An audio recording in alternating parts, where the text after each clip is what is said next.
Hello இன்றைக்கி நம்ம கிச்சனில் என்ன பண்ணுறோமோ பார்க்கலாமா வாங்க. ஒரு ப்ரெஷர் குக்கரில் சின்னதாக கட் பண்ணி வச்சுருக்கிற பீட்ரூட் கேரட் போட்டு இதுலேயே கொஞ்சம் உப்பு அப்படியே 1/2 கிளாஸ் தண்ணி கூட போட்டு ஒரே விசில் வர வரைக்கும் வேக வச்சுட்டு சைடில் வச்சிடலாம். அப்புறம் ஸ்டவ் ஆன் பண்ணிட்டு கடாயை வச்சுட்டு 2 ஸ்பூன்ஸ் ஆயில் போட்டு இதில் கடலைப்பருப்பு, கடுகு, சீரகம், கருவேப்பிலை, பச்சை மிளகா, அரைச்சி வச்சிருக்கிற பூண்டு, பச்சை மிளகாய் கூட போட்டு இதிலேயே பெருங்காயத்தூள், மஞ்சத்தூள் போட்டு காஞ்ச மிளகா, வெங்காயம் கூட போட்டு 1 மினிட் ஃப்ரை பண்ணிக்கலாம்.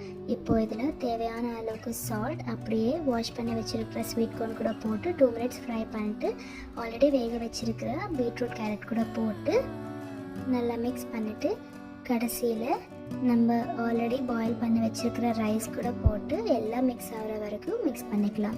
இப்போது எவ்வளவோ டேஸ்டியான பீட்ரூட் ரைஸ் ரெடி. இது பிரேக்ஃபாஸ்ட்க்கு இல்லைனா லஞ்ச் பாக்ஸ்க்கு ரொம்ப டேஸ்டியாக இருக்கும்.